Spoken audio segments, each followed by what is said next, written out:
정영택 목사의 쉐마 바이블입니다. 오늘은 로마서 11장 25절에서 32절 말씀을 보겠습니다.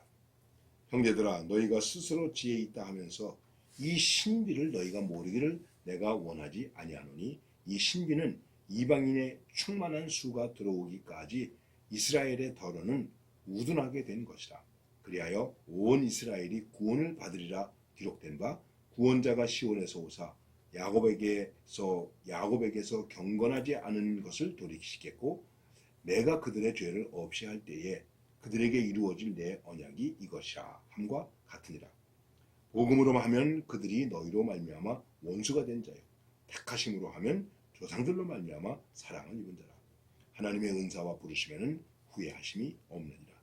너희가 전에는 하나님께 순종하지 아니하더니 이스라엘이 순종하지 아니하므로 이제 긍휼을 입었는지라.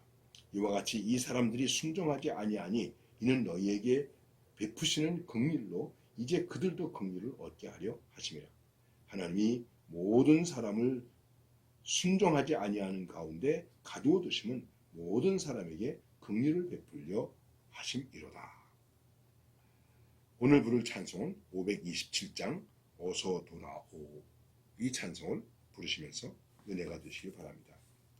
오늘 읽은 말씀을 한마디로 정리하면 결국은 이스라엘이 구원받는다 하는 얘기입니다. 그리고 그 다음에 하나님의 구원의 섭리가 무엇이냐 하는 것입니다.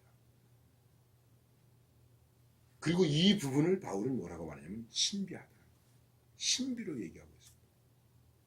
신비라고 얘기할 때 그 신비는 우리의 논리, 우리의 지성, 우리의 감성, 이런 것 가지고 설명할 수 없는 것입니다.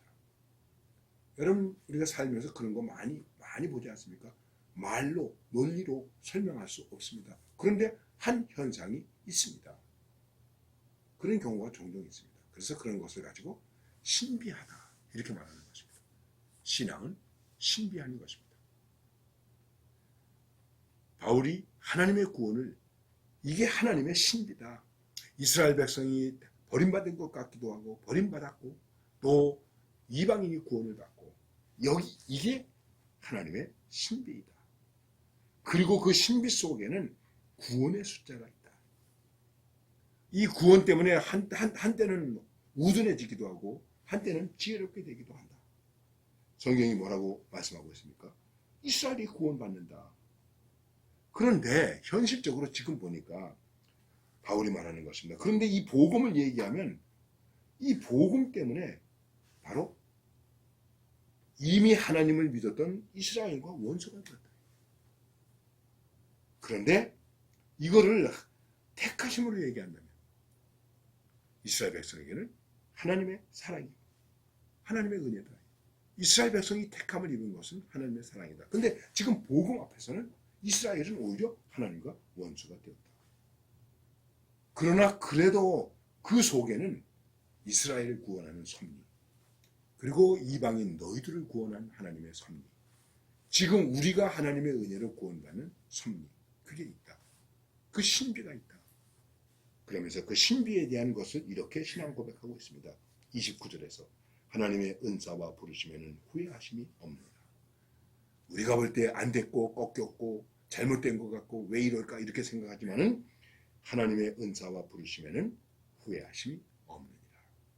여러분, 살면서 불행하다고 느끼는 것이 있죠? 왜 불행한지 아십니까? 어떤 때 불행합니까? 후회할 때 불행한 거예요. 근데 사실 하나님도 한 번 후회하셨다는 성경에 말씀이 있습니다.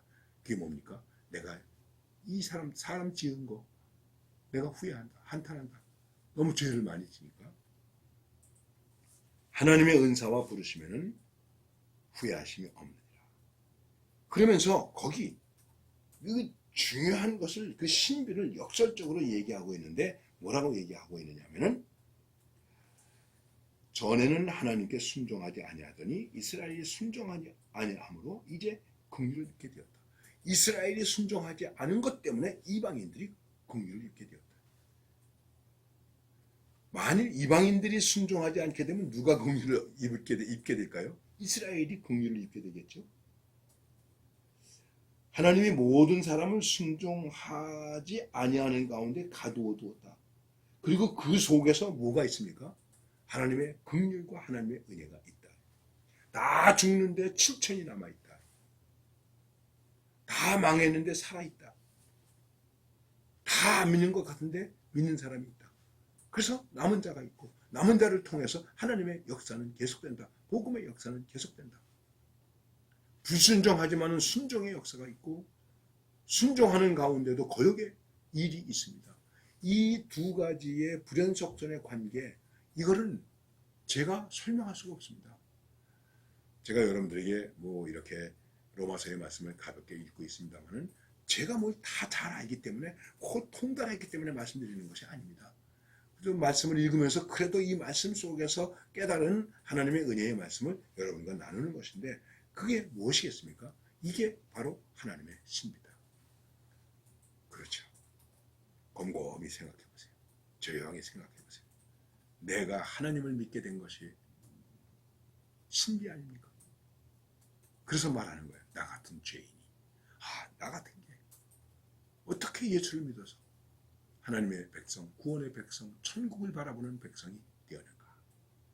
이 신비, 이 신비한 은혜로 이게 충만해서 거역이 아니라 순종으로, 꺾임이 아니라 접붙임으로 승리할 수 있는 하나님의 사람들이 되시기를